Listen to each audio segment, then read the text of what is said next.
Okay. Hello. My name is Soo-Young Chang. I'm a professor at the Korea University. Also at the same time, director of the CSDLAP, which is one of the co-hosts of this event. Today's event is about searching for a new model of international cooperation with the developing countries in the forest sector to address climate change. I moderated another event actually just prior to this one today, and then it was all about the forestry as well. And then at the time that I started to say that when I woke up this morning at 5 a.m., I turned on the TV so that I could catch up about what is going on in the United Kingdom, including how is the coverage of the BBC News on the COP26. And the first coverage story was all about the forestry. Okay, and on BBC they spent quite a lot of time in the beginning of the news saying that there are more than 100 leaders getting together to discuss about the important role of the forestry, and then there is an important commitment by the big forestry countries including Canada, Russia, and Brazil, Indonesia on how to preserve the forestry. And then it was indeed one of the important news coverage by the BBC. I don't think that was the only news by the BBC. This reflects the sort of important issue of the forestry in general during the COP26, and we are in one of that important moment. And then here, to deal with the forest sector, many of the actually countries which are important in the forest sector context are developing countries. And then there has been international efforts actually to work together with the developing countries. As you are probably aware that the Red Plus, for instance, is one of the mechanisms that all the countries have developed together. Now we have a Paris Agreement, and then under the Paris Agreement we have Article 5, which is a standalone article to deal with the forestry issues. And then somehow forestry sector has been more advanced than other sectors under the Kyoto Protocol. That has created some of the issues by the forest sector, especially Article 6, how they can relate to, for instance, Article 5, how to make them relate to Article 6, that's the market mechanism. So it has been more advanced, so it's time for the forest sector to think about how we can actually let the forest sectors to be aligned with other mechanisms available under the Paris Agreement. In the sense that there are several discussions and then initiatives that announced earlier this year.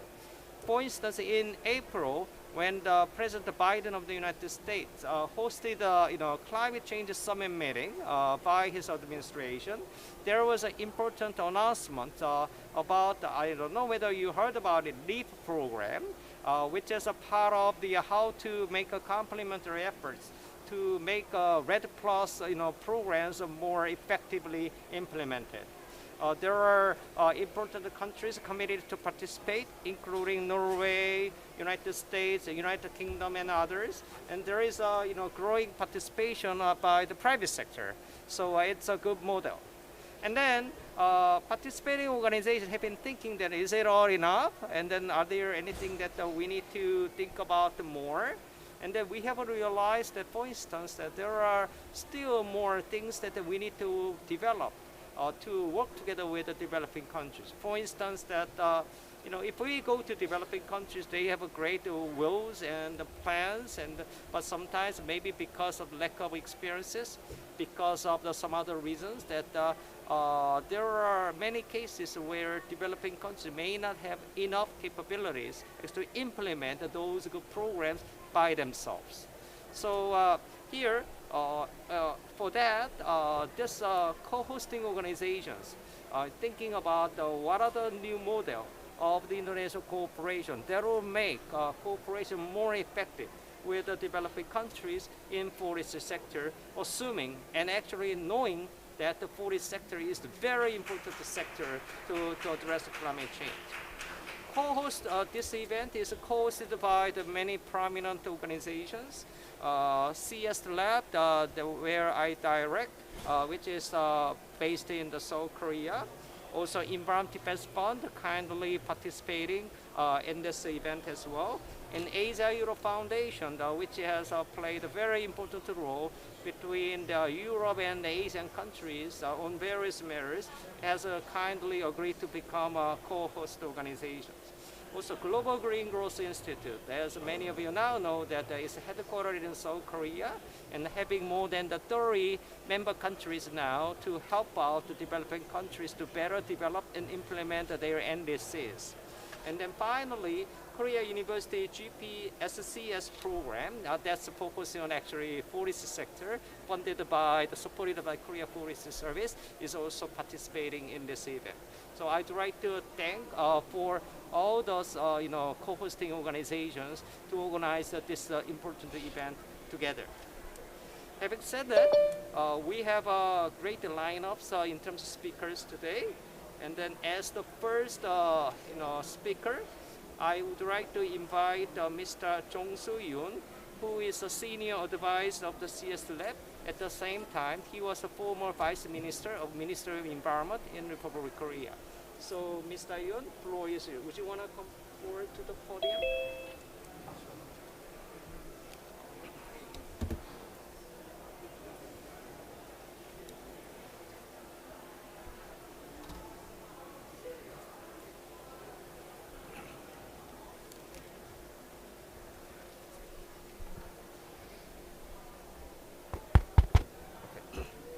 Good afternoon. Mr. Jill Dogan, Executive Director of Environment Defense Fund in Europe. Dr. Kemedo, Director of GGGI Ethiopia Country Office. Ambassador Toru Morikawa, Executive Director of Asia Europe Foundation. And then many speakers, including Director General of Korea Forest Service, and then Mr. Oh Il-young of IUCN, Senior Manager, distinguished participants, ladies and gentlemen. It is my great pleasure to welcome all of you to today's event on searching for a new model of international cooperation with developing countries in the forest sector to address climate change. Our office, on behalf of our CSDLAP, together with co-hosting organizations, as Professor Jung has mentioned, the Environment Defense Fund, Asia Europe Foundation, Global Green Growth Institute, and the Korea University has worked hard to make a joint effort to identify how to enhance understanding the critical role of the forest sector in addressing climate change, and also to develop innovative ways of cooperation among the key international actors on this matter. As you know well, the forest sector has been identified as one of the most critical sectors in terms of nature conservation and reducing greenhouse gas emissions. Many essential forest areas are located in developing countries, and it is vital for us to work together with those essential developing countries, partners in tropical regions. The Paris Agreement has one separate article to deal with issues related to the forest sector by Article 5. REDD Plus was developed even before the adoption of the Paris Agreement under the Kyoto Protocol, and has already made significant contributions to help developing countries manage the forest sector sustainably in return for the incentives paid by the international community. This remarkable system in the forest sector needs to be further improved in the context of the Paris Agreement. Article 6 of the Paris Agreement allows countries to cooperate in implementing their NDCs.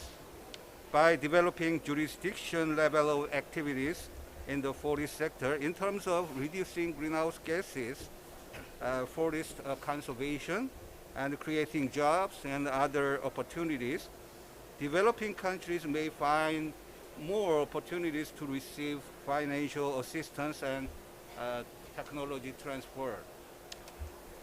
So I'm sure today's discussions by all the distinguished speakers, participants, will help us to identify how to move forward to bring effective outcomes sooner or later.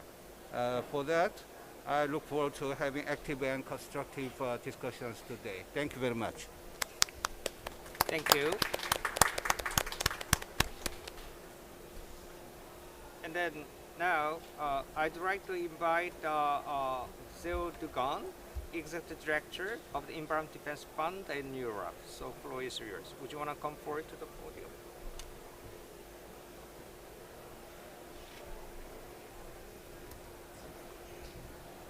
Thank you, and thank you very much for inviting me and my colleague, who will be speaking later, to be here.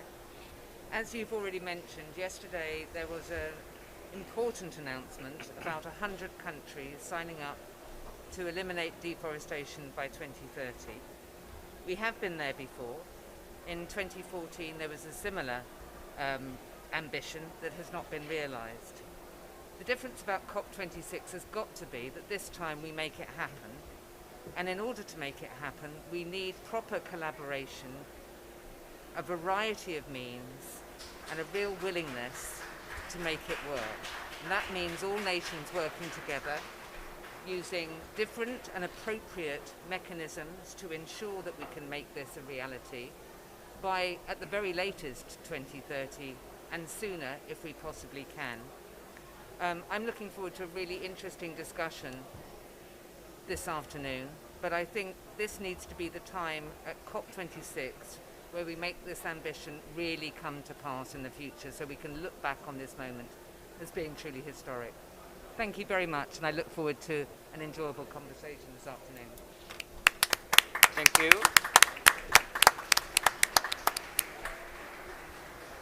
Now, even if originally His Excellency Dr. Lee James Taylor White planned to come, but unfortunately he is engaged in another meeting, so he expressed his regrets not to be able to join today's event. Next speaker is Dr. Gomedo Dollar Tusi. He is the GGGI Ethiopia Country Director. At the same time, actually, he had a very important position in Ethiopia as the Minister of Environment of the Federal Democratic Republic of Ethiopia. So, Dr. Gomedo, are you ready? You are now muted, so you need to unmute your microphone.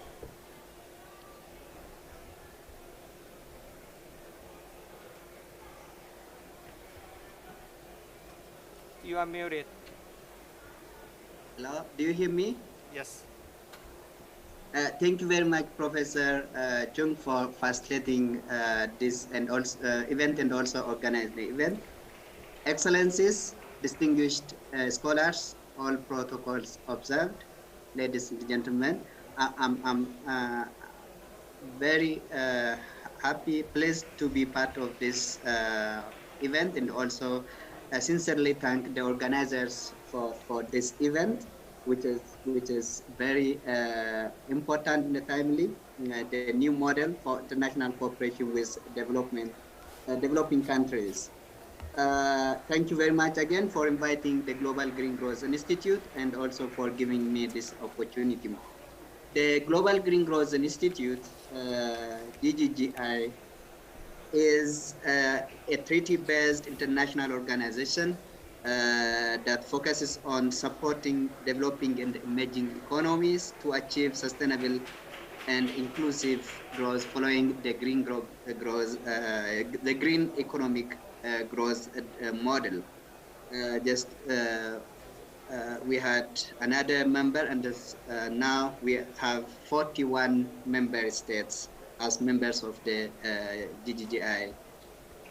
According to the FAO States of World Forest 2020 report, deforestation and forest degradation continue to take places at an alarming rates, directly contributing to loss of biodiversity, loss of livelihood options, and causing many environmental disasters.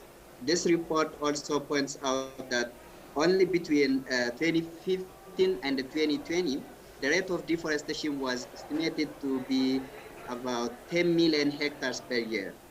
It is also worth mentioning that the agricultural expansion remained among the main drivers of deforestation and degradation in many developing countries. It is well known this deforestation and degradation accelerate global warming by increasing uh, emission of greenhouse gases into the atmosphere. It increases loss of biodiversity, including loss of flora and fauna, and also disrupting ecosystem functions. It affects rainfall patterns, including increasing the incidence frequency of drought, and also exacerbates the risk of floods and storm damage. Finally, causing food security challenge, particularly in vulnerable countries.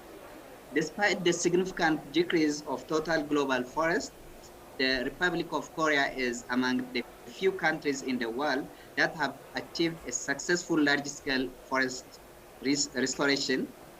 I would like to congratulate and thank the government of the Republic of Korea and its people for such an exemplary reforestation of degraded forest landscapes. The study conducted by UNDP on the restoration of interventions by the Republic of Korea showed that there was significant increase in the total forest stock volume, increased ecosystem services such as carbon sequestration, which helps climate change mitigation, water yield enhancement, soil erosion control to disaster risk reductions. And as all of you now KFS, the Korean Forest Service, has rich experience in this, and the Korean institutions, including universities in Korea, had that good experience in supporting and also realizing the development of new international cooperation with developing countries for better result, better delivery. The government of the Republic of Korea continued its leadership by example by taking some other bold measures at global level as well.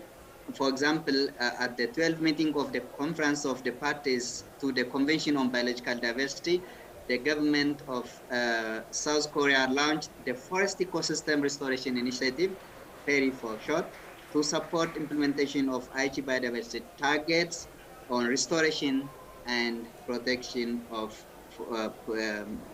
protected areas.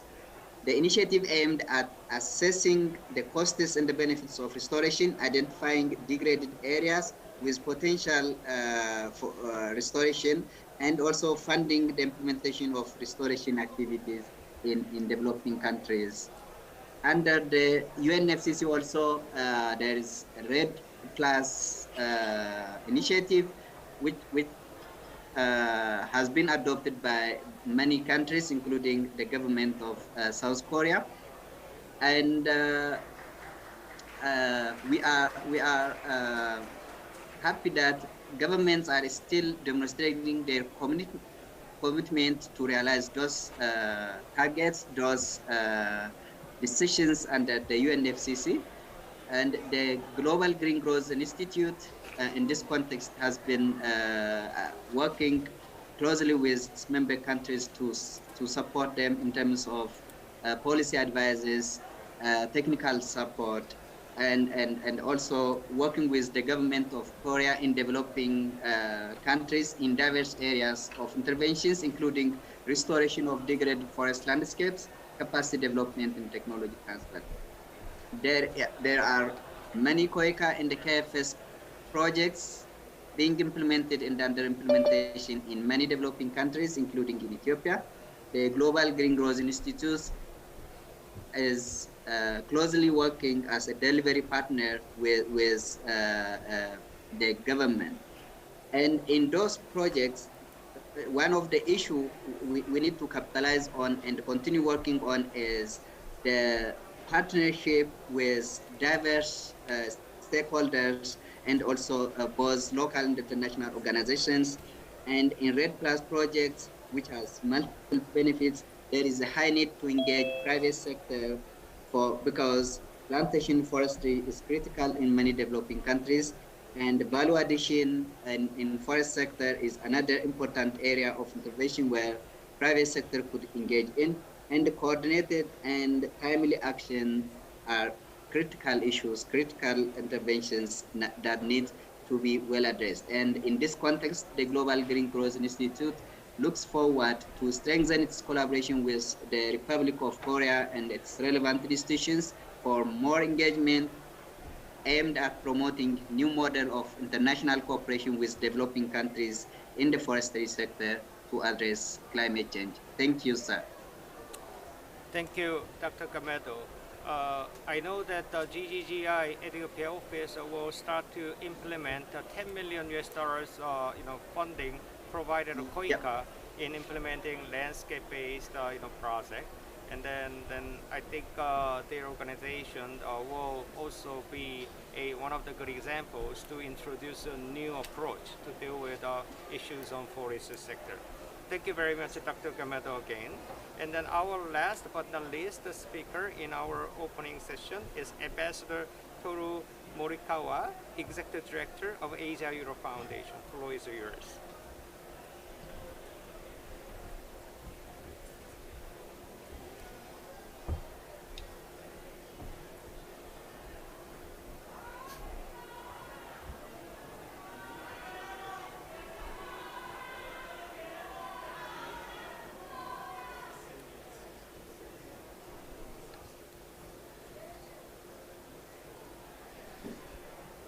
Distinguished participants, good afternoon. A very warm greeting to you all.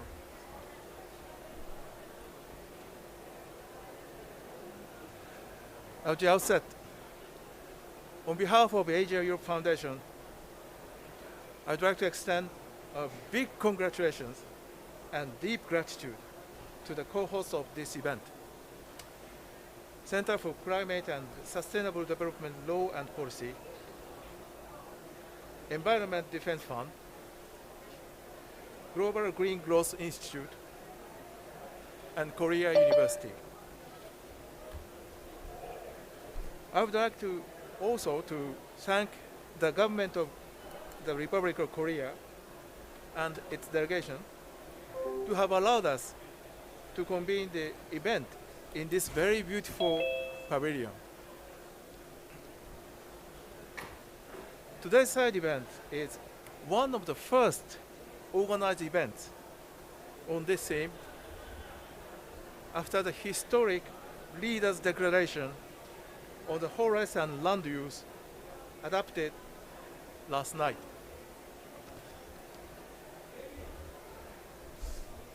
To address this issue here today with you is very timely and pertinent. Thank you again for preparing today's platform. My name is Toru Morikawa. By the way, Morikawa, Mori means forest, and Kawa means river in my mother language. That is why, on my personal basis, I feel deeply connected to this issue. While I'm here representing Asia Europe Foundation as an executive director. ASEF is an intergovernmental not-for-profit organization located in Singapore. Founded in 1997, it is the sole institution of the Asia-Europe meeting process. Our organization promotes the dialogue and cooperation between Asia and Europe. One of our core programs, the Asia-Europe Environment Forum, focuses on the issues related to the environment and climate change faced by our two regions. distinguished participants, forests play a vital role in limiting the average global temperature increase to 1.5 degrees Celsius. Currently, forests absorb annually about 16 billion tons of CO2, or about 30% of mankind's greenhouse emissions. Global net emissions could be reduced by eliminating emissions from deforestation and increasing carbon removals by promoting forest regrowth and restoration. In the long term, forests could also provide as much as 50% of the cost-effective mitigation available. However, while they are priceless, not only to preserve the biodiversity and to address climate change, as it is hard to put clear monetary value on all the positive contributions forests make to the world, they are exceedingly undervalued. The true cost of the deforestation and forest degradation is not considered when policy decisions are made on land use. As a result, approximately 12 million hectares of forests are destroyed annually. Southeast Asia, for example, home to nearly 15% of the world tropical forest, is losing 1.2% of its forest annually. With deforestation, forests risk losing its ability to store carbon, releasing more CO2 than it absorbs. With this in mind, we welcome the leaders' commitment to working collectively to halt and reverse forest loss and land degradation by 2030. National policies which allow for clearing of forest risk, pushing the world's remaining forests past a dangerous tipping point, and in turn would make climate targets unachievable. Deforestation disrupts carbon cycle, giving rise to increased carbon dioxide emissions that ultimately contribute to global warming. In turn, dry seasons and droughts would intensify, sparkling increased forest fires, a pattern which we can already observe today at this juncture.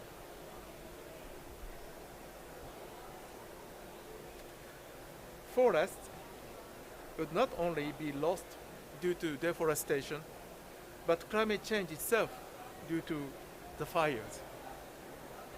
The loss of the forest increases the risk of the disasters such as flood and landslide, which further increase the climate change adaptation cost. Sufficient funding and international assistance and cooperation are important in ensuring effective action to halt deforestation and forest degradation, to promote greater sustainable forest management, and to increase the world's forest area.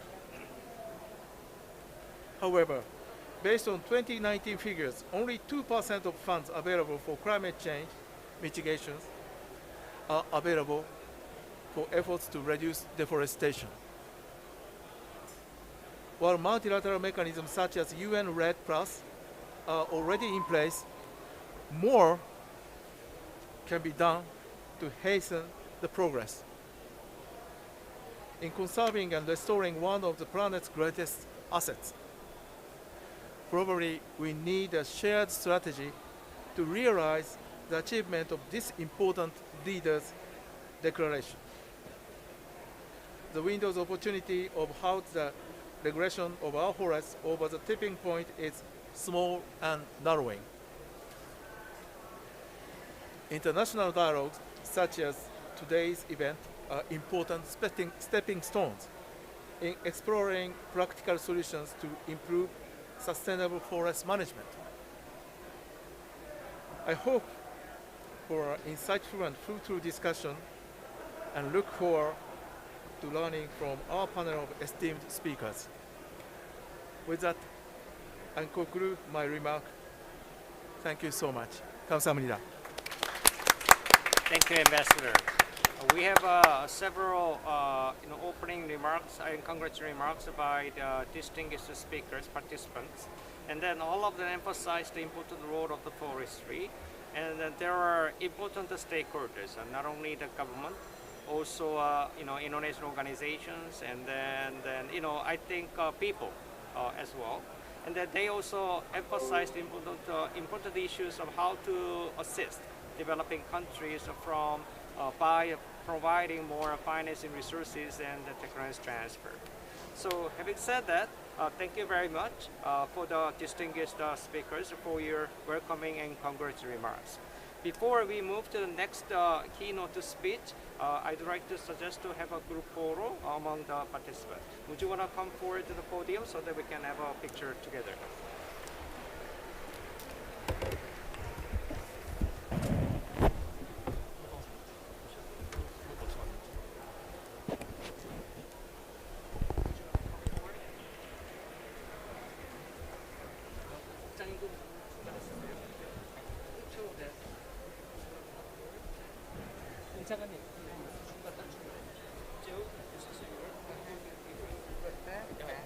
Sorry.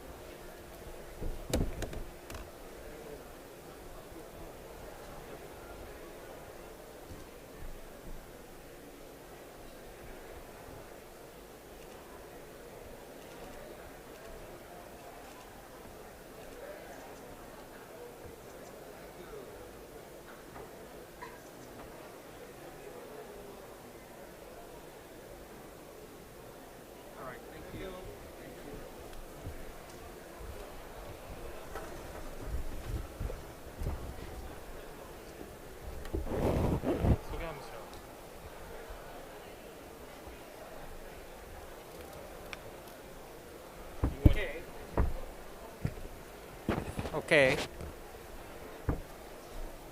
I'm sorry that we could not have a picture together with those distinguished speakers who are participating online. But thank you very much for your participation. Now, I'd like to invite Dr. Ruben Rogoski, Chief Natural Resource Economist of the Environment Defense Fund, for his keynote speech. So, Ruben, are you ready? Sorry.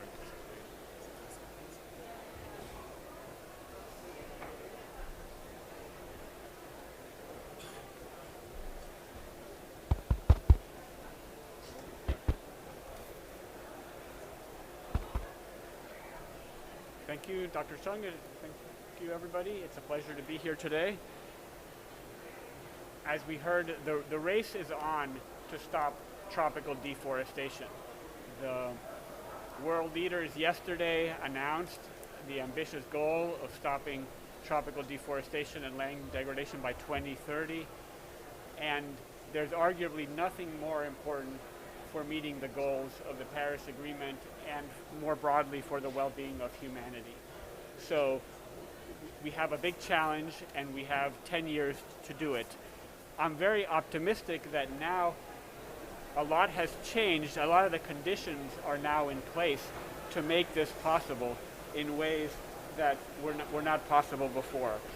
Particularly this morning we heard about the LEAF Coalition. This is an initiative that EDF is very proud to have been involved with getting going, where there's been unprecedented amount of both public and private finance being committed to pay for performance to stop tropical deforestation.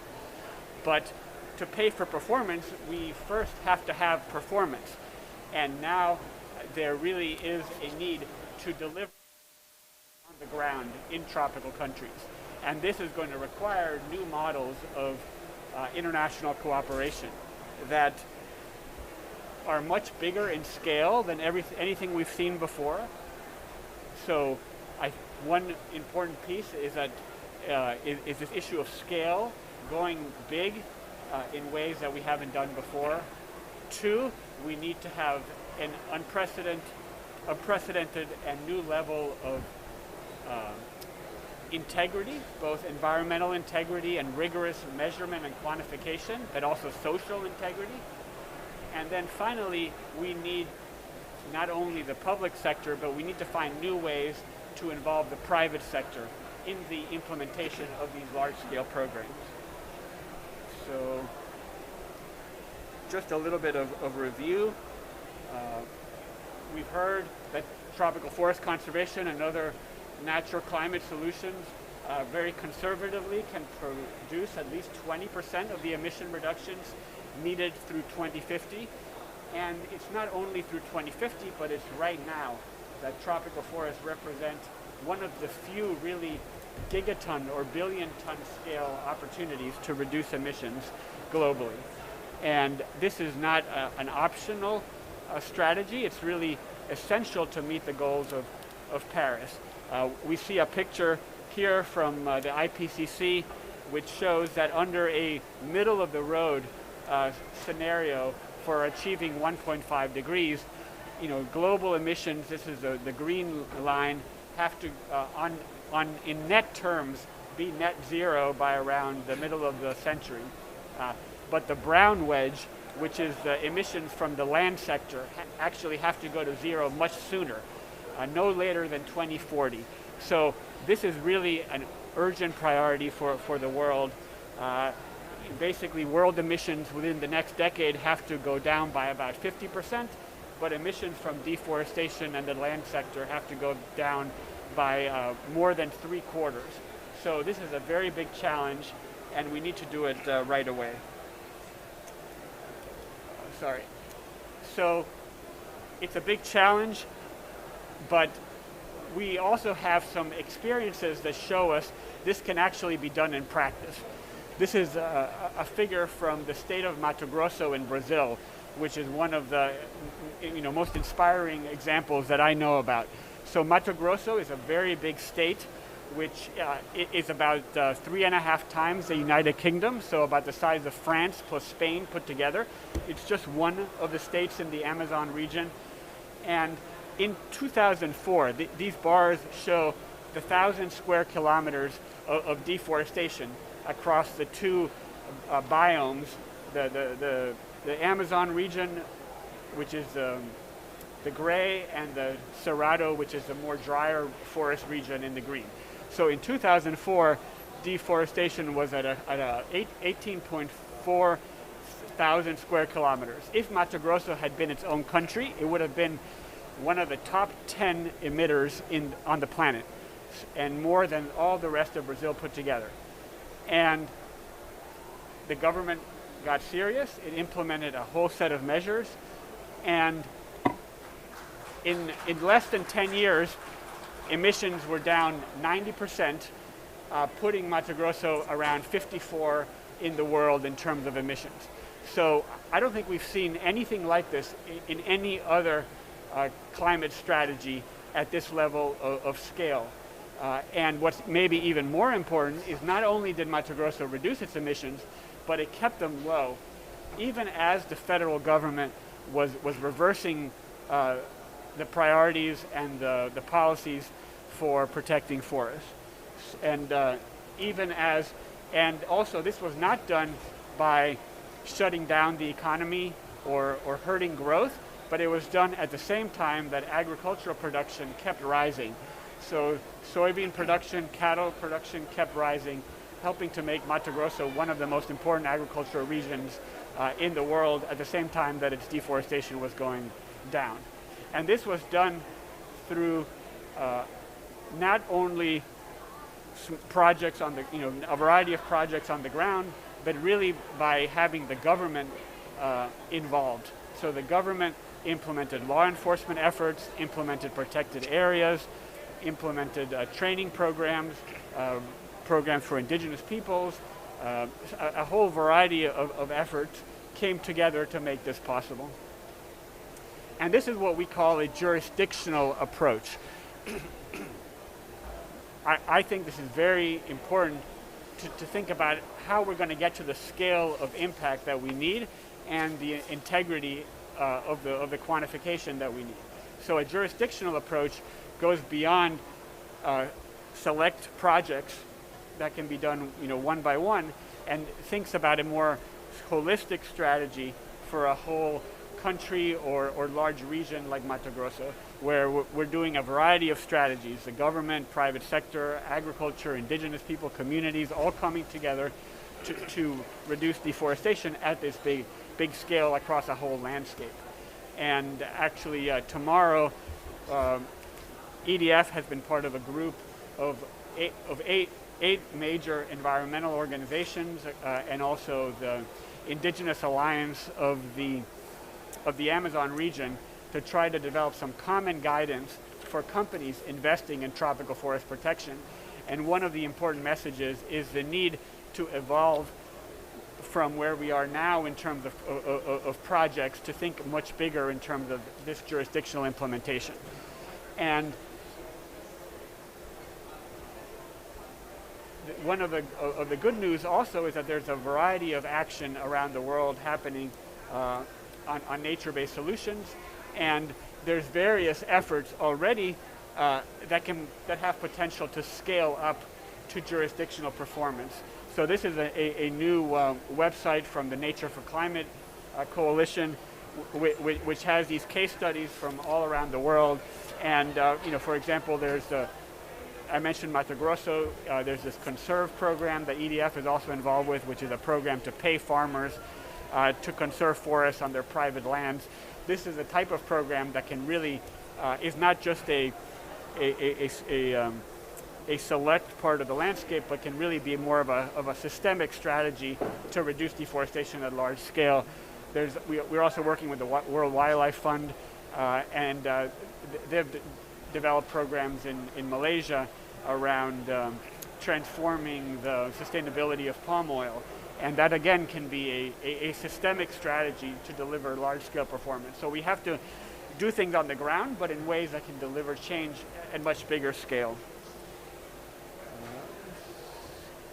And this is going to take public funding, but importantly, we're going to need private funding. And right now, public funding for reducing deforestation has been about $1 billion per year.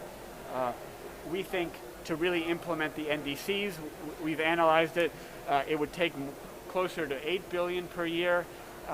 And to really meet the goals of Paris more generally, we would need several times more than that, in the 40 billion plus range. And this kind of funding can only happen if we have private sector participation.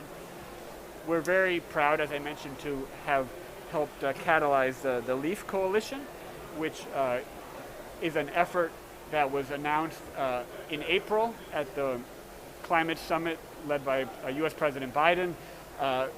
It started with 3 governments, US, UK, and Norway, and 9 companies. This morning it was announced that 7 new major companies have joined. Within 7 months, over $1 billion has been committed to pay for performance in efforts to stop tropical deforestation, at the same time that the companies are taking on ambitious targets to reduce their own emissions. So this is not what people call an offset as usual, where you're paying someone to reduce emissions and then you're emitting more.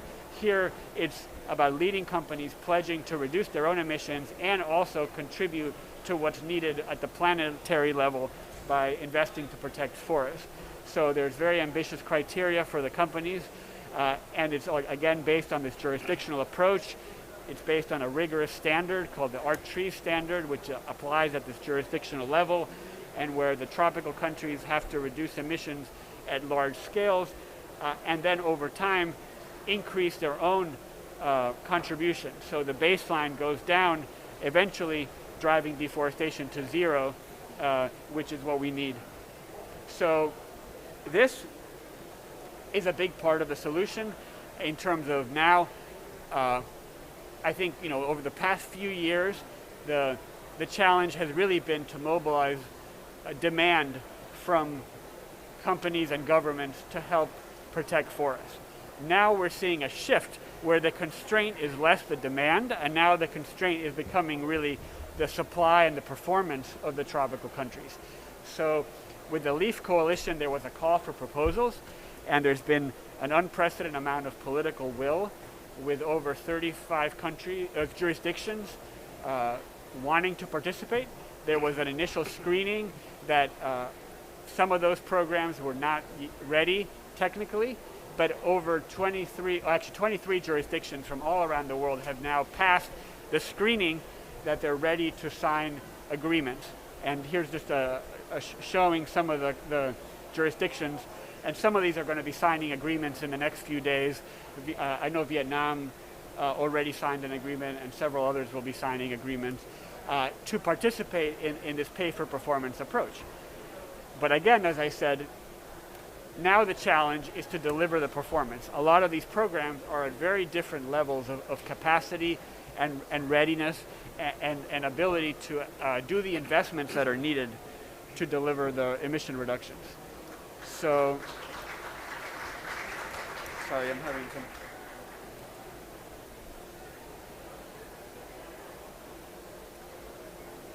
Sorry, it seems to be frozen.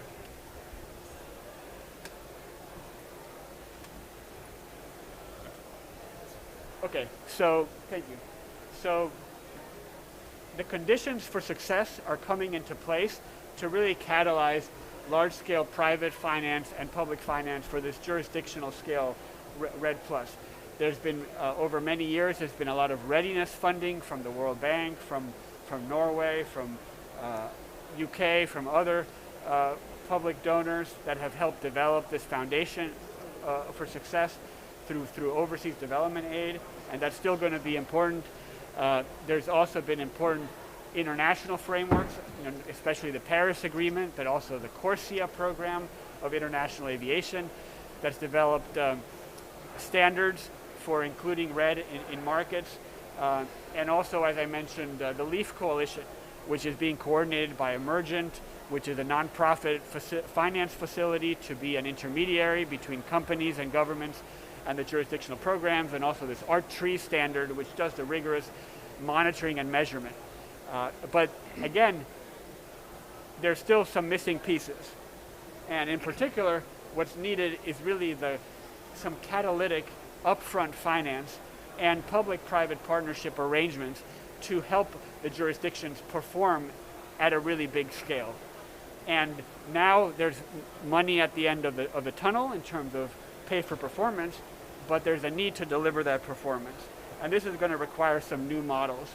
And in particular, I think what's needed is potentially a finance facility or a consortium of actors that are willing to deliver this catalytic finance that you might call it pre-investment, but that is really market aligned, not just funding to do more readiness and capacity building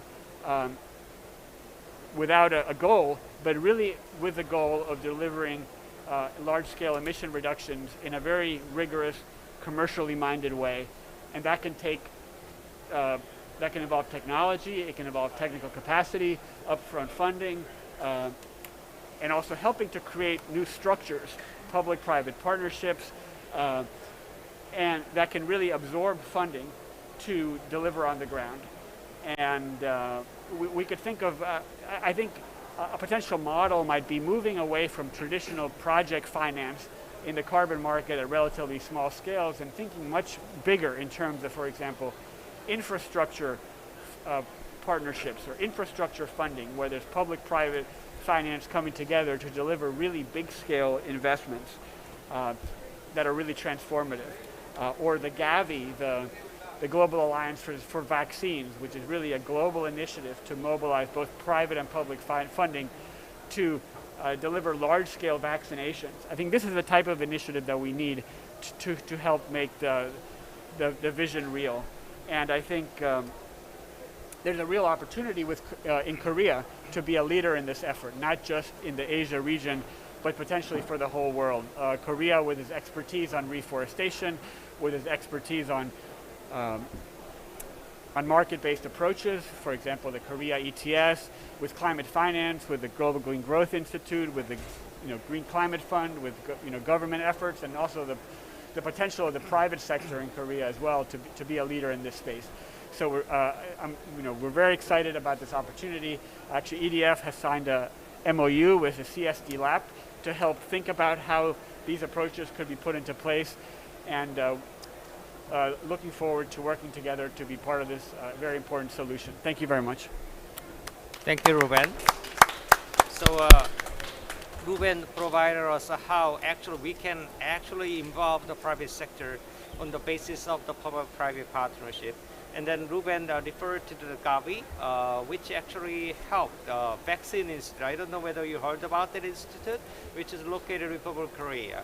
And then it is based on the public-private partnership funding. And then EDF and CSDLAP teamed up actually to find out a new model, as we said, to help out the developing countries in a more effective way so that we can bring the tangible outcomes from the upfront. And I hope that we can have more partners to join our efforts in the future. Okay, having said that, now I'd like to move to the main panelist discussions and presentations. So we have several speakers lined up, and then some of them are joining us online today for various reasons. So before without introducing them one by one, because of the time limit that we have, and I'd like to start to introduce the Grażyna Polaskwa, Associate Director of the Asia Europe Foundation, for her presentation. So Gina, are you ready? I see a lot of files on the screen. I seem to have issue to share the PowerPoint. Right. So if so, this is why I'm. Right. Okay. All right.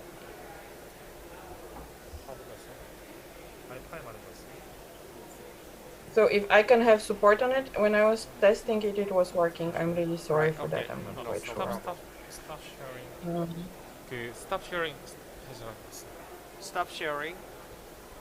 All right. So stop sharing now.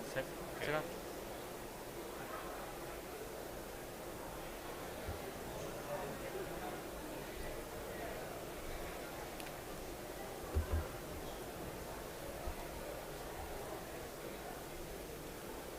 Just hold on. I'm sorry.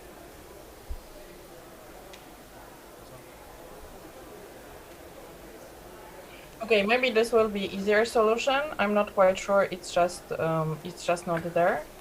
Okay. Thank you so much for this invitation. I am really sorry I cannot be there with you, especially given that the topic that we are discussing and we are looking into from different perspectives is very much close to the work we have been doing with Professor Suyong since many years. And then I would like to zoom in to something that is looking into urban forestry, which has been something that hasn't been tackled yet, which is related with the project that ASEF will be launching very soon with Central European University. And if I can get next slide.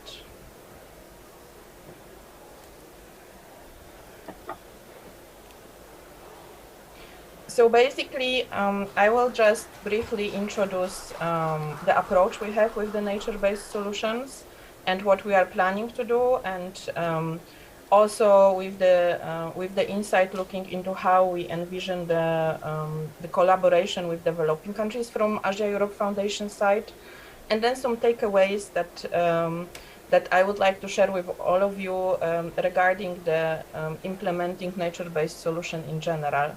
So this would be something we would like to have a look at. Can I have next slide, please?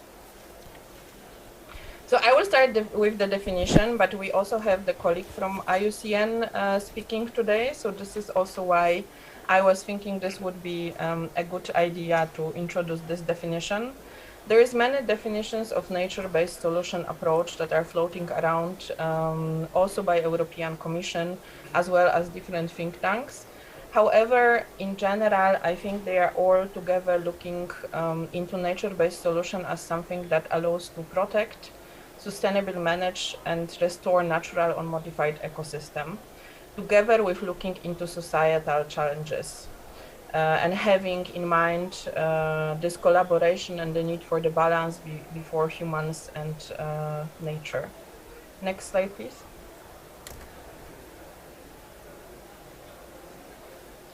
And in general, we have started in Asia-Europe Foundation discussion on how could we support but also develop something that has not been yet done in our organization, which is looking into capacity building that is at the same time growing expertise in the developing countries. And we have looked into the collaboration with one of our partners, Central European University, that have been working on urban nature-based solutions in European Union countries and develop methodology and different experiences as well, and is looking forward to take this project globally, which means that from this collaboration, Asia-Europe Foundation will be looking into ASEAN region, and we will be seeing how can we collaborate and how we can contribute. The concept is that in a close collaboration with different countries, we will train researchers in the methodology, and then researchers in the respective countries will be working on the collecting already existing nature-based solution countries that would be further on developed into the practical workshops, when we would be able to have the look at what kind of experiences have been done so far, what is easy, what is challenging, and then explore together how this can be scaled up and how it can be extended. I am also presenting this this approach to invite different parties and different organizations to collaborate, because when we will be looking into ASEAN countries, we also will be looking into national partners or the organization that would be interested to collaborate on this project at the different stages of implementation.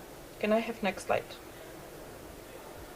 And just to give you the overview, what is our starting point? The starting point is the already existing website that is called Urban Nature Atlas.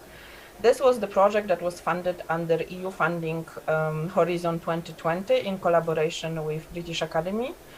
And in general, what has been done is the collection of more than 1,000 cases. And the currently ongoing status is we are looking into the extension with climate cases for the COP26. And then we will be looking specifically at the ASEAN, what is happening and what can be done.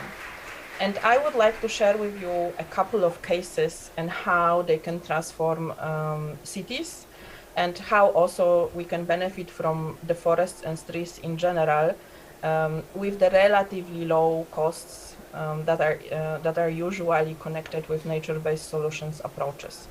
Next slide, please. So this is how the website looks like. When you look at the overall, you can both look at the global map, but you can also zoom into your area to see what kind of cases have been selected so far. You can filter those cases among different categories, depending what you are looking for. I will today focus on urban forestry. So this would be 4 cases that I will be sharing with you. However, if you are interested, you are more than welcome to visit the website and explore what has been happening, for example, in the city you are coming from. Next slide, please. So in general, these urban nature-based solutions are collecting different cases, not just looking into parks and urban forests, but this is the focus we will be looking at. However, there is a lot of benefits and a lot of variety that is related in general with this approach to tackle climate change and get both climate change adaptation and mitigation related results. Next slide, please. So I will just take you to the 4 different places to just give you the idea how those nature-based solution approaches transform cities. So this is the example of curtain forest in Timișoara in Romania. The project has been ended in 2007, so, but it is still ongoing in the sense that like nothing happened to the project. It's self-sustainable and the forest stands. In general, the idea behind was to plant different tree species and create a barrier for high temperature summers. So this is also, so for example, this is something that can be easily replicated in tropical countries when we are looking in the cities at the solutions for how to lower the temperature, especially in urban heat islands. Next one, please. Next one. Just this one. So this is the example from Kazakhstan, Nur Sultan, when there was forest planting around the city. In general, the approach there was to create green belt and also act as a windshield to, in general, protect the city from the dust and snowstorms. Moreover, they also looked into making sure that animal ecosystem is being taken care of as well. So they were looking like in the systematic way, and the project is still ongoing since over 2 decades, and growing because it has been working very well. And in general, there was also issues related with integrating the project together with the local community. So when you are looking at this, they were also trying to connect with the peasants or farmers that have been living around to explain what is happening and make sure that there is support. And this forest doesn't get damaged because like there are different activities that are going on when you have agriculture area surrounding the place. Can I have next one? This is Green Network in Hamburg. This is also ongoing project. In general, the idea was to have a green network, and as you can see, the network has been growing quite significantly. This network is also related with making sure that there are solutions such as park connectors. This also allows cycling, but in general, it's also looking for the safety and making sure that there is no flood related issues apart from the benefits of cleaning and absorbing CO2 emissions and in general carbon sequestration that I think all the projects that include urban forests are contributing to. And the next one. And this is called very beautifully Library of Trees. This is the project in Milano, Italy. In general, the idea was to have urban forest integrated together in the design. So the previous projects that I have been showing, they were looking into something that is fixing the existing situation. But here we have example when the city is planning to develop and expand, they just integrated the nature-based solution in the design. So most likely that might be also the future trend for these projects. Next one, please. So this is basically a couple of examples that I wanted to share with you. All of them, they offer different benefits for the cities, which is first of all carbon sequestration, then reduction of the heat islands, and act as a green belt around the city to regulate microclimate and address desertification and improve soil quality. Some of these projects that have been collected so far, they also were looking at the land that has been damaged by intensive agriculture that is further on absorbed by the city. So this is also something that allows to restore the area and put it to use again by restoration of the soil. The couple of things that has been mentioned also that allow those projects to run for more than 2 decades, because when you look at them, not all of them were obviously successful, but those that I showed were, and also it was related with looking at the whole system, including biodiversity related aspects. And then another one was related with looking into making sure that there is more than just environmental factors taken into account, especially in the areas when there is a lot of agricultural activity, when there is farming. If you create green belts, it might also create challenges for the local population related with the increased animal activities. So this is something that needs to be done in the community-related approach. And those approaches, when there is a discussion with local population and explaining what is happening and why this project is being implemented, it usually helps to get not only the support but also understanding and collaboration, and make sure that the project is self-sustainable and can grow and even be taken over by different communities surrounding the area. When we were looking at this, there's also one other component for this project, which is basically looking at the geo mapping. When you can have a look at your district and see if you, for example, do microforest or urban forest in this area, what kind of benefits you will immediately get. Not all the areas are still mapped, but this is also something that might be further on developed. When you can see how in the city you can transform the microclimate and also capture the carbon to make sure that the air is cleaner, and there are other benefits. So this is something we are starting next year. We are extremely excited about this. We are already making sure that we have all the partners, and as I said, we are looking for the for different organizations that would be interested in the ASEAN countries to collaborate with us. Can I have next slide? But apart from this, Asia Europe Foundation is also working very hard on different types of sustainability related issues. In this presentation earlier, I also heard that looking into agriculture related CO2 emissions. So this is something we are looking at later on this month at the Future of Food and Climate Change. That is a conference organized by us.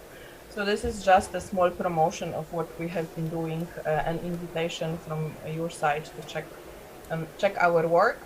But predominantly, we would really like to make sure that this nature-based solution, and also including urban forestry, because we would look at the project that is addressing different challenges, that is something that that can be done in a collaboration and gain motion among different countries. Because when you look at this from the cost-benefit analysis, planting forest is relatively cheap in comparison to what kind of benefits it can offer, assuming you will do it right. And we are ready to offer different kind of examples that can be further on multiplied and spread. Thank you so much. Thank you, Gina. Thank you for sharing the what the ASEF has been working on the basis of a nature-based solution. And then it was very interesting to see how ASEF has focusing on the urban areas in this context. Thank you again. Now, our next speaker is Mr. Unshik Park, Director General of International Affairs Bureau of Korea Forestry Service. So, Mr. Park, the floor is yours. Good afternoon, distinguished guests and ladies and gentlemen. My name is Unshik Park. I'm the Director General of the International Affairs Bureau of Korea Forest Service. I'm very honored to be invited to these meaningful sessions and appreciate the opportunity to involve in these panel discussions. I'd like to present on the Korea's effort to restore and protect forests.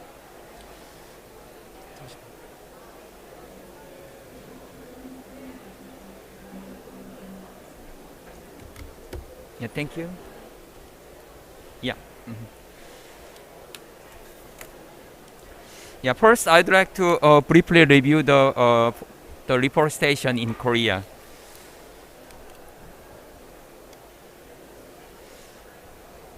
I'd like to start with the simple question, a little bit stupid question. Can you achieve the economic development and the environmental improvement together? So many people think that the economic development inevitably leads to environmental destruction. On the screen, there are two photos showing us the changes in 70 years around a small stream called Cheonggyecheon, running through the center of the Seoul, the capital city of Korea.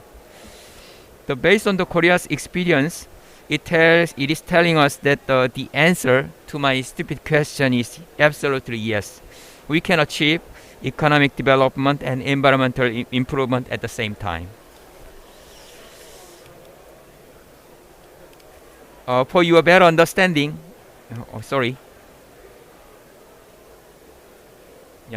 for your better understanding, I brought two more photos backing up my answer. The picture on the left was taken in 1953, and the picture on the right was taken in 2020. Right after the Korean War, the whole Korean peninsula was denuded just like the photo on the left.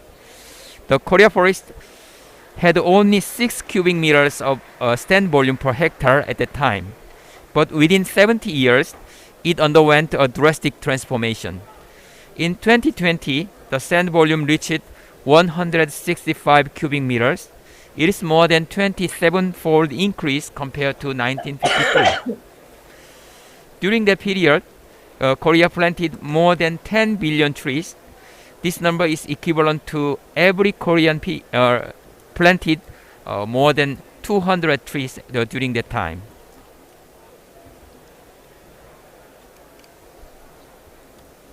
Next, please. These three photos are telling us the process of reforestation in the devastated area. It was not an easy project, but it was possible.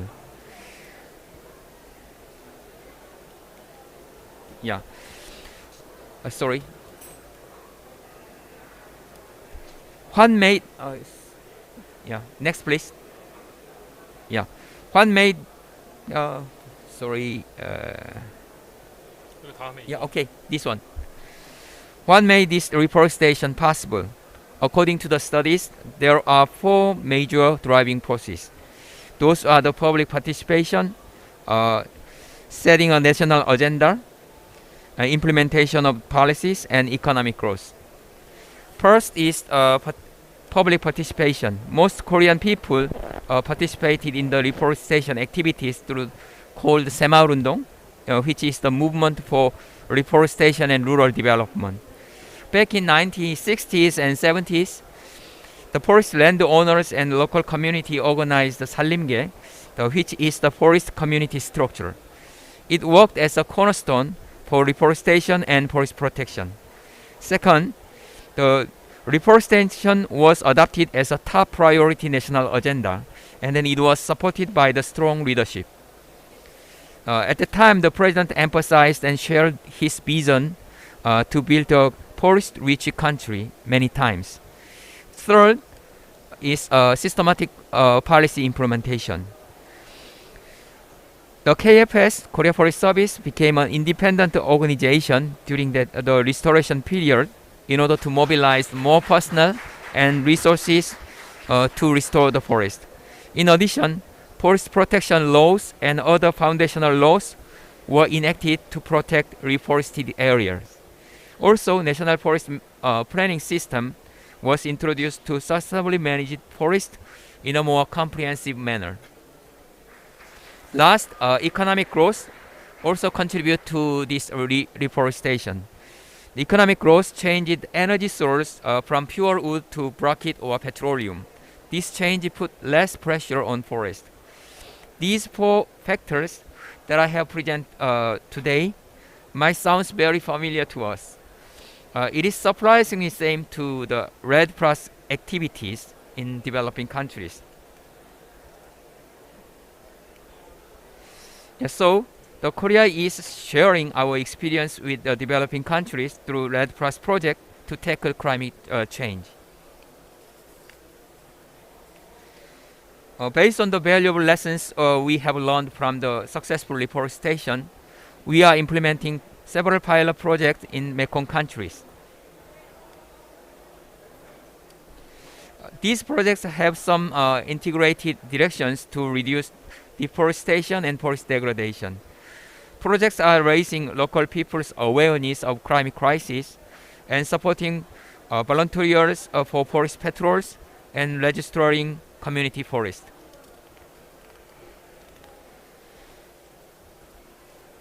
Developing alternative income source is essential for poverty alleviation and ecotourism opportunity for biodiversity conservation. Korea, Cambodia, the Lead Plus project was registered in VCS, and 650,000 tons of carbon reduction credit was issued in 2020. In case of the pilot project with Myanmar and Lao PDL, VCS registration is in progress. However, we need to take one step further in supporting a Lead Plus project. In a climate action and sustainability dimension, more and more companies are actively committing net zero and having ESG strategy for their business management. Also, Korea Forest Service is endeavoring to draw a private partners' participation into Lead Plus project by having a common responsibility. In the same context, Korea Forest Service and some Korean companies are positively contemplating the LEAP coalition to protect global forest by the contribution for the result-based payment system.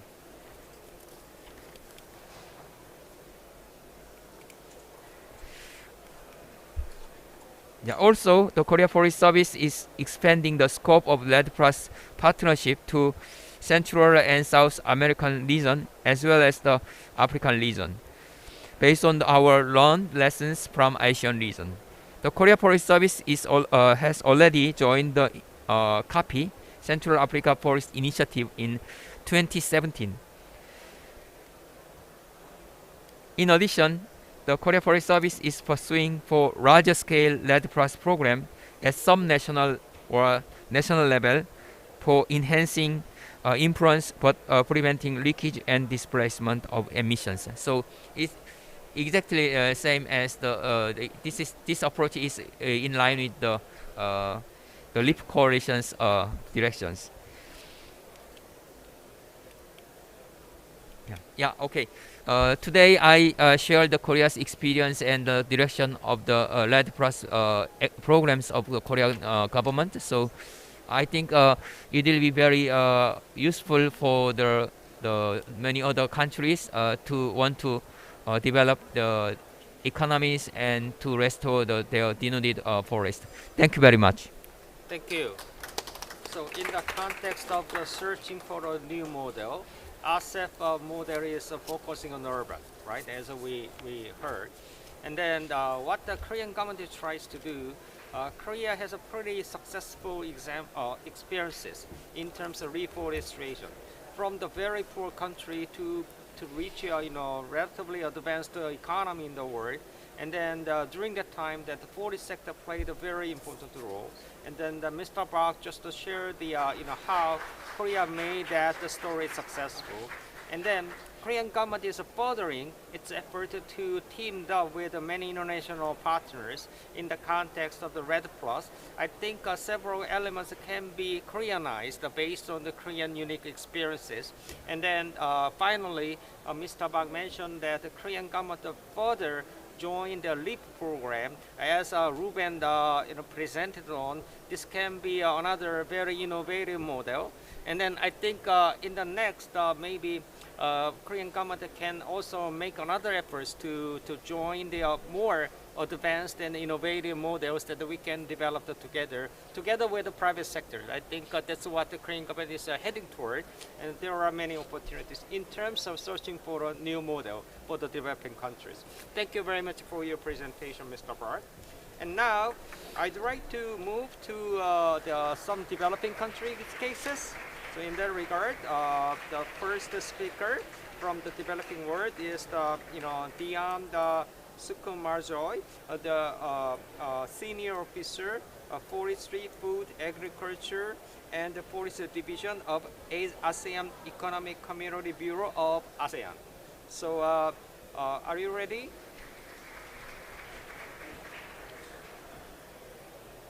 Yes, Professor. Okay, thank you. Thank you, Professor Soy Chung. First of all, I would like to thank to the organizer for inviting the ASEAN Secretariat, sharing our regional perspective on searching new model on international cooperation with developing countries in forestry sectors. May I request if the organizer could flash on my presentation? Yes, we are loading your presentation material. Okay. Okay. Thank you. While we are waiting, I would like to second what have been mentioned and stated by our previous speakers, that forest indeed has very important role in addressing climate change. Either it is adaptation or mitigation effort. And I'm happy to note several presentations that also touch upon our regional priority, of which I would like to present in the next couple of minutes. Distinguished participants, ladies and gentlemen, again, thank you to you all to participate to this side event. I am Dian Sukmajaya from the Food, Agriculture and Forestry Division, the ASEAN Secretariat. I'm delighted to share the regional perspective on several windows, policy windows in the regional to move forward with the international ambition, and also to send the message to the COP26 from our leaders. Next, please. So my presentation will touch upon on regional governance on forest and climate change in ASEAN, and then followed by future regional priorities and some thoughts on how we could bridge the cooperation from international ambition, international agreement to the national level at the ground level. Next, please. First, I just would like to inform several leaders' commitment. As you may be aware that the ASEAN is built by three pillars, namely ASEAN Economic Community, ASEAN Socio-Cultural, and ASEAN Political Security Community. Under the economic cooperation, ASEAN leaders has put priority on climate change and to encourage ASEAN member states to increase resilience to climate change and natural disasters, while also promoting sustainable forest management, avoiding deforestation, and also to promote other means like promoting social forestry and agroforestry, and explore the role of the social forestry and agroforestry in addressing climate change. Under the socio-cultural community blueprint, the leaders also has put and emphasized important for the region to have a resilient community with enhanced capacity and capability to adapt and respond to social economic vulnerabilities, climate change, as well as other threats and challenges. And for your information, that the ASEAN leaders has also agreed and submitted the ASEAN Joint Statement on Climate Change to the COP26 of the UNFCCC. Next slide, please. So for the joint statement, the ASEAN leader has emphasized important to promote sustainable management of forests, including through implementation of UNFCCC decision on REDD+, as well as enhancing biodiversity conservation, protection, restoration of terrestrial, coastal, marine. And the leaders also has recognized the potential contribution by developing countries in the form of emission avoidance, reduction, and carbon stock enhancement, dependent on the support provided by developed countries as guaranteed by the convention. The leaders also expressed that means of implementation committed by developed countries to the UNFCCC and Paris Agreement, such as finance, technology development, and transfer and capacity building are key drivers to facilitate ASEAN member states and other developing countries to move forward with low greenhouse gas emission and climate resilience pathway. Distinguished ladies and gentlemen, I would like to also mention that under the strategic plan of action for ASEAN cooperation in forestry, the ASEAN has set up the vision for forest resources are sustainability managed and landscape level to meet societal needs, both socio-economic and cultural, at present and future generation, and contribute positively to sustainable development. And also pointed out the importance to enhance forestry sector resilience role in climate change through mitigation, such as REDD+, afforestation effort, reforestation and adaptation, strengthen investor and private sector engagement in addressing climate change. I would like to note and appreciate the initiative made by the ROK to the region in supporting the forestry cooperation. I think it is very important for us to move forward with the more robust collaboration among the countries, the developed countries and also developing countries to materialize the REDD+ implementation as reflected on the Article 5 of the Paris Agreement. And then the Plan of Action of ASEAN Cooperation in Forest and Climate Change 2021-2025 also underlined the importance to integrate climate change in the forestry sector in the region and promote climate change adaptation as well as enhancement of forestry in climate change adaptation. I just would like to also share some existing platform in the region that become the window for all parties, all ASEAN member states and also or other stakeholders to discuss climate change issues in the region. Next presentation, please. We have the ASEAN working group on forest and climate change, and also working group on social forestry, that has been mandated to provide policy recommendation and support senior officials in several issues related to the sustainable forest management, climate change, social forestry. And we have also steering committee on climate change and food security, agriculture and forestry toward food security. It is a coordinated platform and has been mandated by the senior official on agriculture and forestry to promote regional cooperation and enhance partnership, as well as provide guidance to sectoral bodies in implementing initiatives as identified under the ASEAN multi-sectoral framework on climate change, agriculture, and forestry toward food security. We have also under the front pillar, which is under environmental division, the ASEAN Working Group on Climate Change, which is that they have been mandated to enhance regional cooperation and action to address the adverse impact of climate change on socio-economic development in ASEAN member states. Next, please. I'm happy to note the presentation from colleague Grazina Ploski that we have also underlined the importance of mainstreaming nature-based solution and more promoting forestry as solutions for climate actions.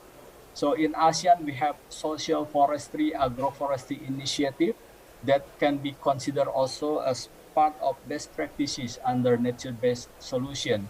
And some countries like Brunei Darussalam and Singapore, they have also emphasized the importance to promote dialogue on urban forestry, of which I think it is very relevant with the urban natural-based solution for climate action. And then the region also tried to promote decarbonization effort through enhancing best practices in forestry sectors. I think this decarbonization is a long-term vision of the region toward the carbon neutral in the futures. And the next, also I would like to note that our colleague from ROK, DG in CPOC, has underlined the importance of promoting REDD+ implementation. We have put this as priority to facilitate scaling up REDD+ implementation, not only from the level of the coverage, like from subnational, national, and then jurisdictional, but also how to also try to encourage private sector engagement to support result-based finance for REDD+ practices in ASEAN member state. And the other is to enhance private sector engagement, as I mentioned earlier, in various activities in adaptation and mitigation of climate change. I think this is very important and has been taking care as important part to promote partnership in addressing climate change in the region. And then, of course, as enabling condition, the region still put priority on enhancing forest governance, improving forest governance to strengthen partners' confidence and also attract forest carbon financing in the region. Next, please. So currently we have some partnership with the Swiss on social forestry and climate change, on policy development, exchange best practices, and capacity building activities, also learning intervention. With the Germany, also we have climate smart land use project, and also previously we have program on response to climate change. And with Australia, even before the Paris Agreement on board, we have the ASEAN Australia Development Cooperation Program that support REDD+ project to try to promote dialogue at that time on REDD+ implementation in ASEAN region. And of course, we have long cooperation with the Republic of Korea under the ASEAN Forest Cooperation Program, of which now has becoming the robust organization, Asian Forest Cooperation Organization, AFOCO, and we are delighted to have more collaboration with AFOCO in the near future. Next, please. Just some thoughts from our region, that regional cooperation is regional organization is important to bridge the need. So because regional organization can play a role to stimulate and become pull factor for its member in implementing relevant measures, elements addressing climate change, like as mainstreaming nature-based solution, promoting decarbonization, and also mitigation effort to promote reforestation in the region. ASEAN has been acting as a bridging international agreement, international ambition to the country level by promoting sustainable forest management, forest law enforcement and governance, and social forestry and agroforestry. I do hope that there will be more cooperation in this area with the ASEF in the near future. And as the region also, we have thoughts that enhancing effectiveness of multi-level governance on climate change adaptation and mitigation is indispensable. So we have to identify and differentiate the role of each actors at the local level, regional organization, with the government and NGO, and also identify measures at regional level, shall be focusing in promoting national processes development and trying to promote and to become a pull factor of policy transfer among ASEAN member states, and also to narrowing development gap of the ASEAN member states. And some thoughts also, we would like to promote thematic approach for regional collaboration, aiming at accelerating national policy development and enhancing capacity based on peculiarities of each country. For example, as I mentioned, urban nature-based solutions may be applied to 2 countries in ASEAN region, while the other countries might be applied with the social forestry and agroforestry practices. And then, of course, setting priority and coordination for effective resource mobilization in addressing climate change is indispensable. It's very important. We have many financing mechanism at this point at international level, but we need also try to encourage private sector to have more resources, pooling the resources in the public-private partnership in addressing climate change. And then last but not least, I would like to emphasize that regional organization could be an important accelerator to bridge international ambition and national pledge to reduce greenhouse gas emission as reflected on nationally determined contribution. With that, I would like to thank and conclude my presentation. thank you, Professor Su Yung Chung, and participants.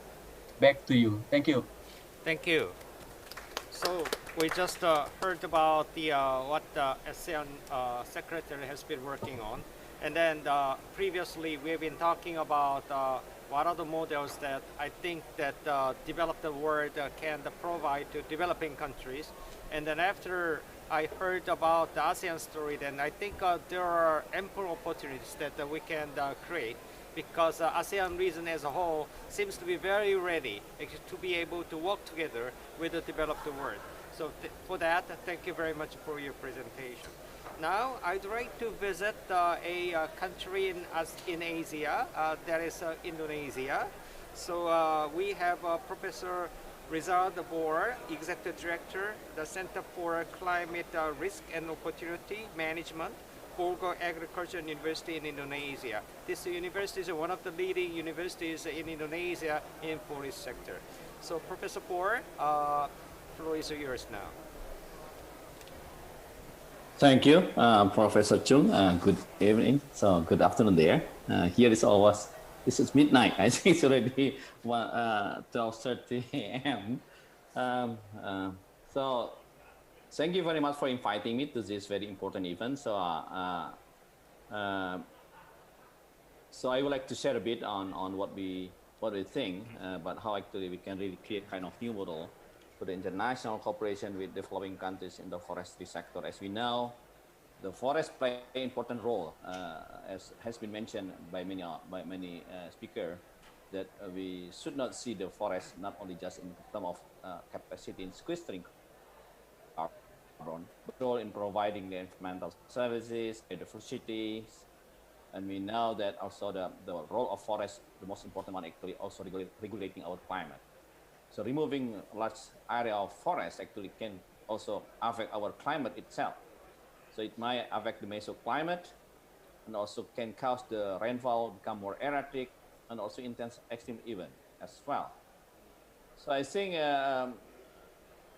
we know very well that actually how actually the forest should be maintained. I think I fully agree that if we can really stop the deforestation by 2030, as mentioned by 100 countries in the COP26.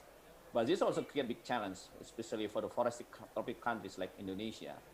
And I think it is very important how we can create a proper collaboration through various means, how we can really protect our forests, because protecting forests means also we need to increase and boosting our agricultural productivity, as we know that the demand for food will continue to increase in the future, and then stopping the deforestation, which means that also the land become limited to be used for the agricultural activities, and also we also need to move to use of the marginal land. We know that in context of Indonesia, we have a large marginal land, but to use this one to increase the land use efficiency also require large investment. So I think even though we have this kind of regulation, especially for not opening the forest anymore, but again, I think for some of the province, for example, we still have large forests like Papua. They might still need forest for the development. And in this context, also the government of Indonesia also trying to do a kind of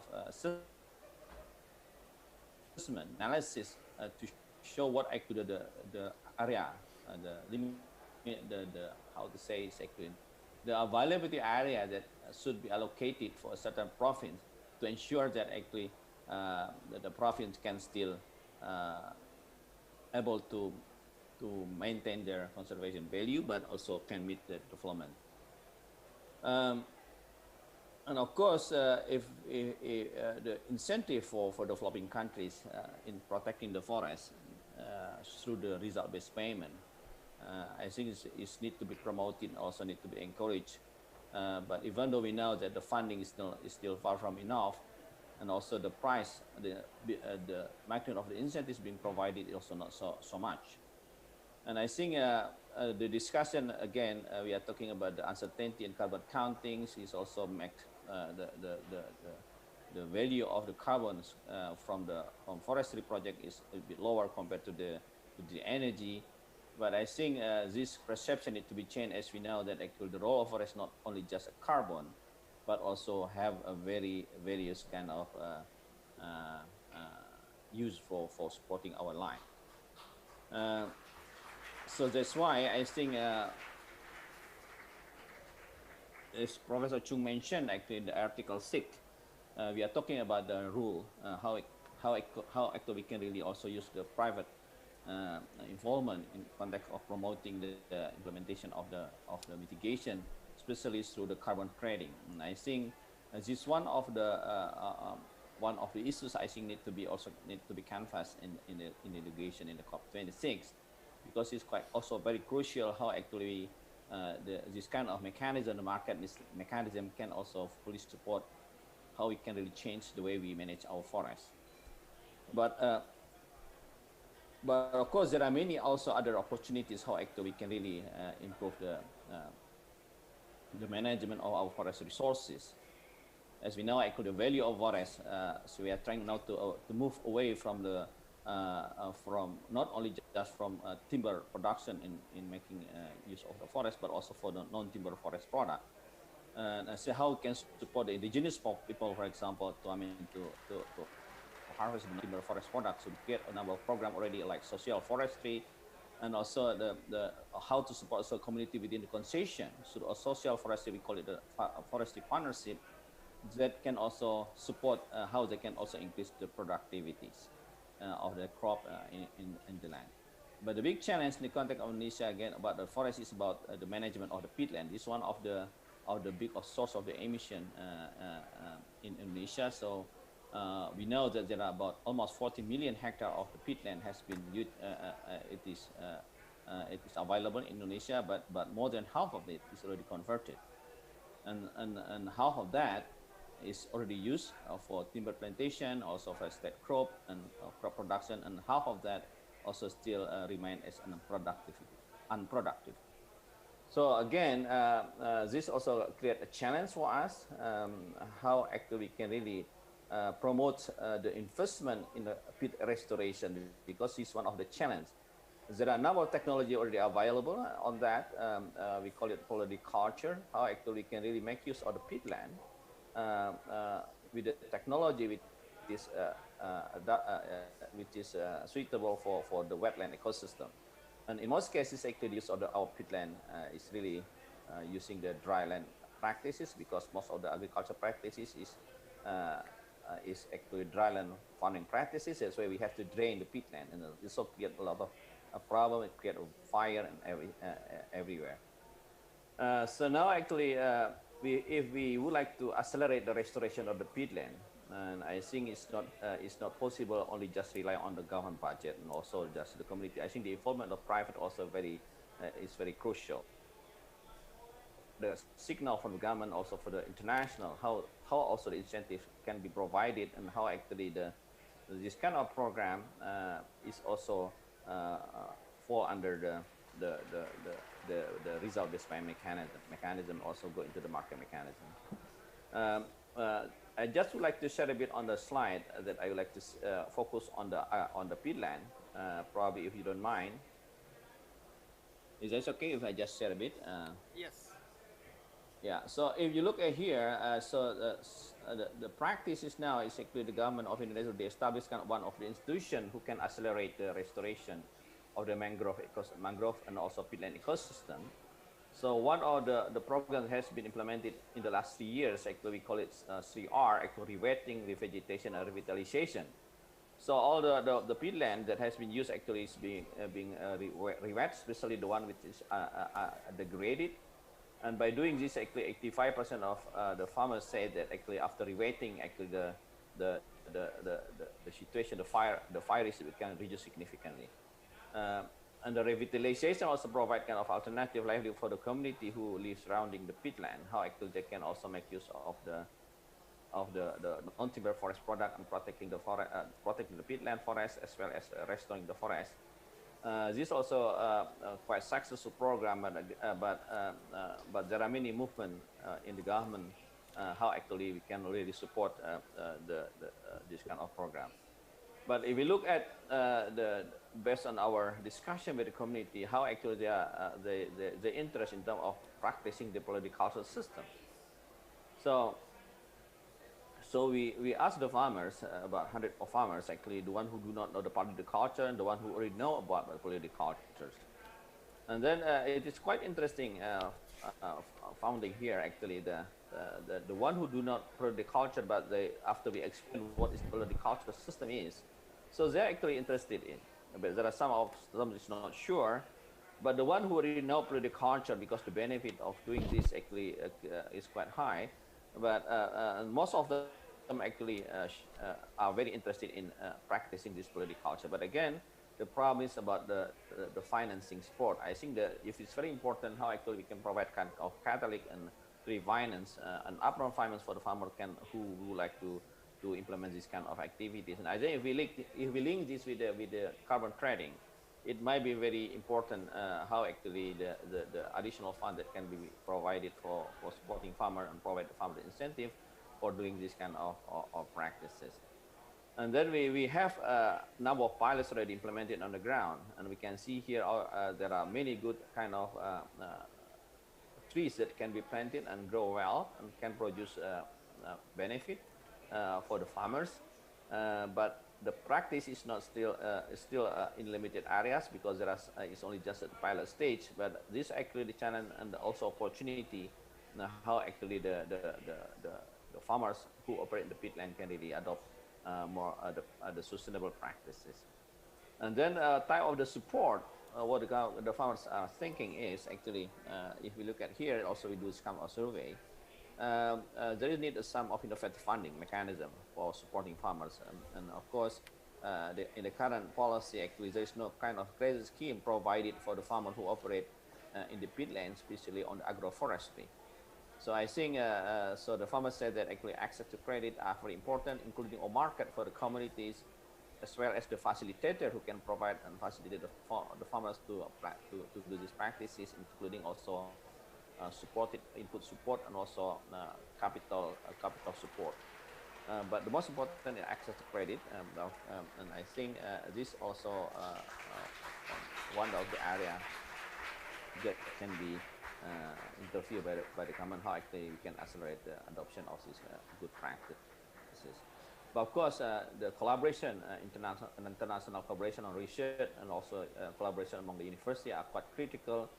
How we can really bring more research collaboration to develop more technology, especially on the land use and forestry sector, on the use of the marginal land, and also in the kind of like fragile ecosystem like peatland. How we can still use the peatland, but in a sustainable way.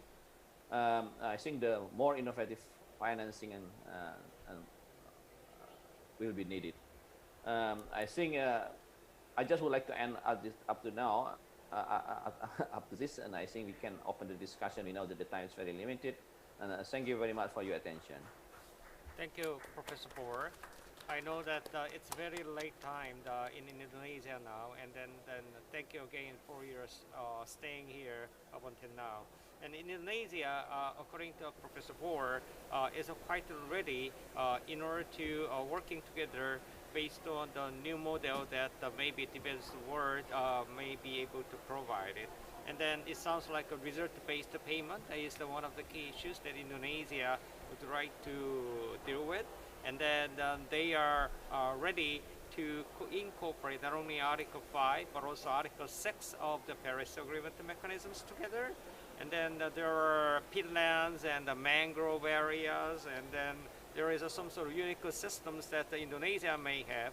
And then it's a matter of how to match the gap or increase the synergies among the existing possibilities among the different participants and actors in Indonesia together with the international partners. So having said that, thank you very much. I know that it has been quite a long time for us to stay here, but we still have one more speaker. Unfortunately, Vietnam speaker could not participate in the end due to another unavoidable meeting in the COP venue. So our last speaker is Mr. Il-Yong Oh, IUCN Republic of Korea Senior Government Manager of IUCN. Mr. O, floor is yours. It's my great honor to participate in as a panelist to contribute to discussion such an important topic. IUCN focusing on the MBS approach and MBS standard and MBS certification. So I'd like to introduce you as MBS can be a very useful approach to enhance carbon forestation or deforestation issues. The forest sector in particular has been considered very critical in dealing with the climate change in terms of mitigation and adaptation.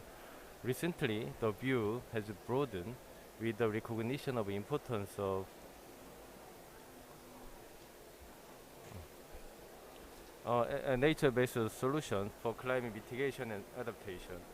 MBS is defined at World Conservation Congress in 2016, which was organized by IUCN, and the definition was already introduced by Regina in her slide. As you can see on the slide, nature-based solutions is very covers a lot of ranges. For example, protection of restoration of coastal ecosystems, protection and landscape, or protection of water and wetland, and cleaning and water energies, water and river natures, and so on. So MBS can be interpreted very useful tools to recover biodiversity and nature and tackle climate change issues.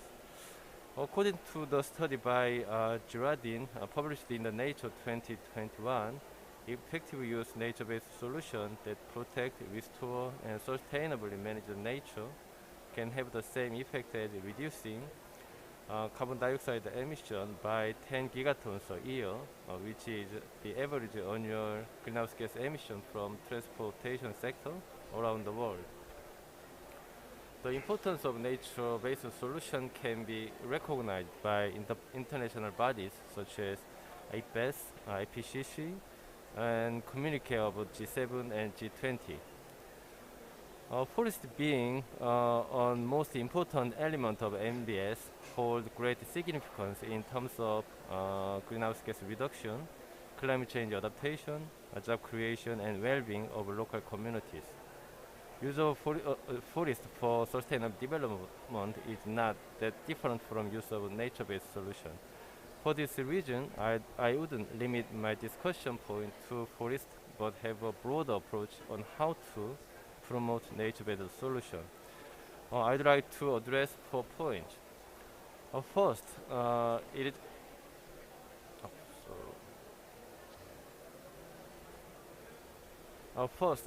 is critical for government to reflect effective utilization nature-based solution into their policy and investment in order to solve not only the climate crisis, but also the biodiversity crisis as well as other social problems such as water, air pollution, and food. This requires inclusion of MBS in countries' NDC, National Adaptation Plan, and long-term carbon neutrality strategy. And to do this, we need a UNFCCC COP decision setting a clear definition of MBS and urging parties to utilize MBS. Such outcome will lead to more investment on and mainstreaming of MBS and naturally to investment on forest. An exemplary case can be found in Korea, where the government is preparing a strategy for MBS for climate change, mitigation and adaptation, and carbon neutrality strategy in the forest and ocean sectors also reflect MBS. Second, we need to build trust that forest-driven greenhouse gas reduction does not incur other environmental damages. Planting trees of only one kind, that it means monocultural planting, that is most effective in absorbing greenhouse gas, but undermines the local biodiversity and threatens the local livelihood that depends on biodiversity. And this is happening in many places. Such projects that bring such negative impact are simply not sustainable. Therefore, activities on nature-based solutions include forests must be set and managed with sustainability as key principle.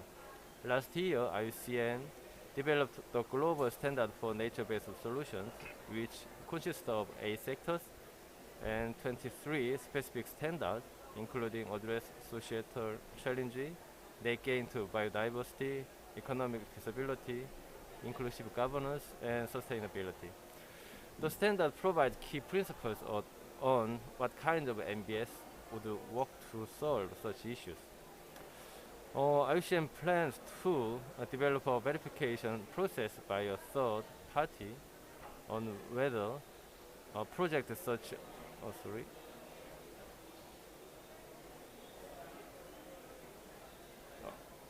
such as carbon sink project and climate change adaptation project using the nature meet the MBS standard. The specifics are yet to be complete, but with such a process, we will be able to objectively verify if project take into account environmental integrity and social safeguard as obligated in Article 6 of the Paris Agreement.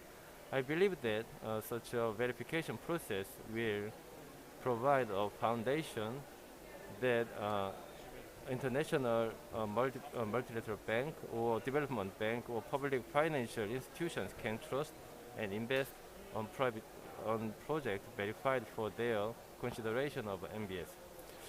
Third, it is necessary to socially enable increased investment on MBS.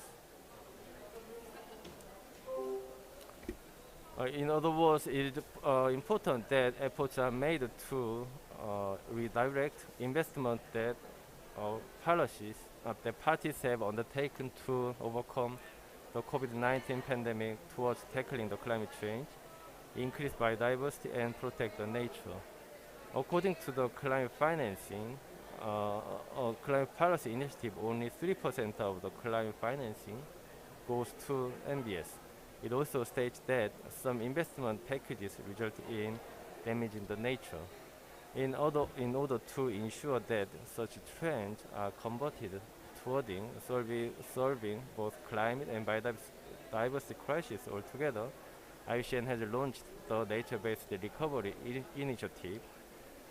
It conveys political messages that at least 10% of the finance invested on post-COVID-19 recovery must be allocated to nature protection and restoration, and the rest 90% must not be invested on projects that harm the nature. Lastly, the whole world is in agreement that we do not have much time left to ensure the global temperature rise will stop at 1.5 degrees and have to work fast to reduce greenhouse gas emissions. An ecosystem crisis is another risk that we have to tackle and deal with in short time. Sustainable and environmental friendly forestation can be an excellent way to achieve greenhouse gas reductions, climate change adaptation, and ecosystem restoration. In this regard, I'd like to conclude my argument by stressing that benefits that can arise from utilizing the global MBS standard and developing a third-party verification process should be considered in the forest sector. Thank you very much. Thank you, Mr. Oh. So he introduced the IUCN's important work on the NBS, right, and including certificate system that will help us to not only address the climate change, also bring other benefits. And then I hope that the IUCN's work will further, collaborate with other close partners of the IUCN. So this brings us the end of today's event. We have had a long journey for a full 2 hours, and then having the various speakers. And then I do hope that all the discussions that we have will come up with the tens of outcomes in the very near future with the full support and the participation of all those other important partners who are here today. So having said that, thank you very much, and then I hope that you will enjoy the rest of time in this Glasgow until we finish the negotiation. Thank you very much. Thank you. Bye.